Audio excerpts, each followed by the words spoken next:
საქართველოს შეყვანა ამერიკის სავიზო შავ სიაში ეს არის უკიდურესად დამაზიანებელი ფაქტი ჩვენი ქვეყნის საერთაშორისო რეპუტაციასთან დაკავშირებით. ის არა მხოლოდ მოქალაქეებს შეუქმნის ძალიან დიდ პრობლემას, არამედ უკვე ამ სიაში მოხვედრითაც ქვეყანა გარიყული, არასანდო, იზოლირებული სახელმწიფოების რიგში ექცევა. პირველად ეს სია შეიქმნა 2 წლის წინ და მაშინ მხოლოდ აფრიკის 30 ქვეყანა იყო შეყვანილი. უღატაკესი და არადემოკრატიული სახელმწიფოები. წელს იანვარში მას დაემატა რამდენიმე აზიური ქვეყანა, თურქმენეთი, ყირგიზეთი, ტაჯიკეთი. და აი ახლა 2 აპრილს მას დაემატება საქართველოც.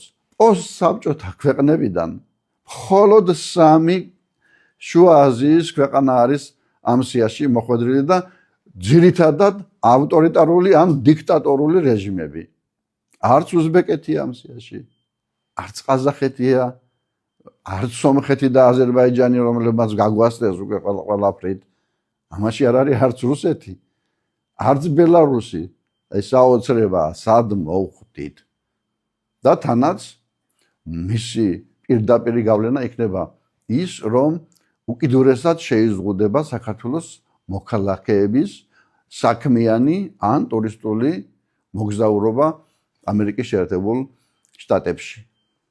შავსიაში მოხვედრა ამავე დროს ავტომატურად ნიშნავს იმას, რომ ვიზებზე განაცხადების დაკმაყოფილების პროცენტი რადიკალურად შემცირდება. იმ ქვეყნებში, რომლებიც ამ სიაში არიან მოხვედრილი, სავიზო ასე ვთქვათ, დაკმაყოფილება განაცხადებისა არის 90-95%. ანუ უარი. მხოლოდ 5 ზოგ ქვეყანაში 10%-ს უკმაყოფილებენ ამერიკის ვიზაზე მოთხოვნას. აქედან სხვათა შორის უმეტესობას აი ამ 15,000-იანი დოლარის დეპოზიტის, ანუ ამერიკის ხაზინის სპეცანგარიშზე ფულის განთავსების გარეშე. ერთი შეხედვით თვითონ ეს კარგია, მაგრამ მეორე მხრივ ეს იმას ნიშნავს, რომ ვიზას აძლევენ მხოლოდ იმ ადამიანებს, რომელთა ამერიკაში დარჩენის შანსი ფაქტობრივად არის 0. ანუ ეს შეიძლება იყოს სახელმწიფო მოხელეები ან ბიზნესმენები, ან იმ კატეგორიის ადამიანები, რომლებიც ნაკლები, ანუ დაბალი რისკის ზონაში შედიან. $15,000-მდე ვინც დადო ამერიკის დეპოზიტზე ამ აფრიკული ქვეყნებიდან. აქედან 3%-მა ეს ფული დაკარგა. როგორც ჩანს შეგნებულად. ფაქტობრივად მათ იყიდეს $15,000 ამერიკაში არალეგალურად დარჩენის შესაძლებლობა. საქართველოსთვის ვიზების არ დაკმაყოფილების პროცენტი არის 41-45%. ანუ ნახევარზე მეტი ჩვენი მოქალაქეები ვიზებს იღებდნენ დღემდე. 2 აპრილიდან თავად ამ სიაში ყოფნის გამო მნიშვნელოვნად შემცირდება ვიზების გაცემა საქართველოს მოქალაქეებზე. $15,000 დადება ეს არ ნიშნავს, რომ ვიზას მაინც ავტომატურად მიიღება.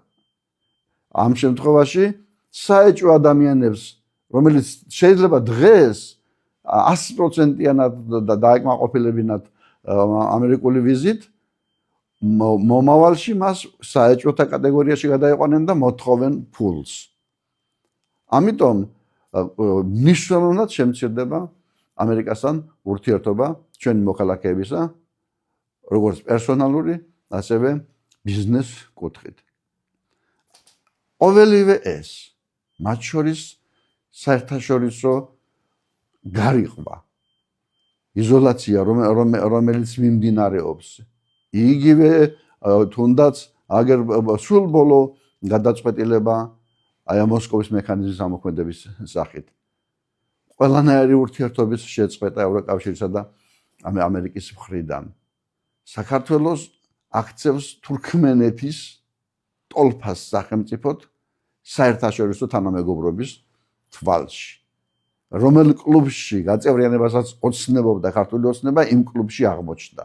3+3 რა იყო ირანი და რუსეთი და აქ ოცნებობდნენ, ოღონდ ირანი რა მდგომარეობაშია ვიცით ჩვენ ახლა და აგერ თურქმენეთის რაღაც ვიღაც წარმომადგენელი დაპატიჟეს, რომ ვინმესთან რაღაც ურთიერთობის დემონსტრირება მაინც მოეხდინათ და მაინც და მაინც დიქტატორული სახელმწიფო. ოფიციალურად დიქტატურა არის თურქმენეთში. ავტორიტარული რეჟიმი არის ტაჯიკეთში.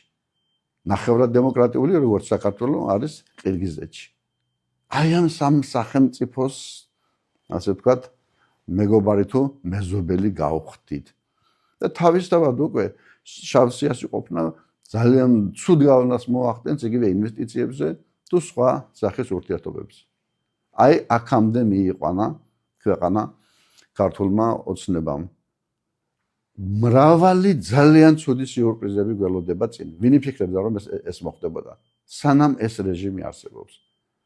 ამიტომ სანამ უკიდურესად დავზიანებულ ვართ და მრავალი წელი სანამ არ დასჭირდება გაფუჭებული საღდგენას, ერთადერთი გამოსავალი არის ამ რეჟიმის დროულად შეცვლა.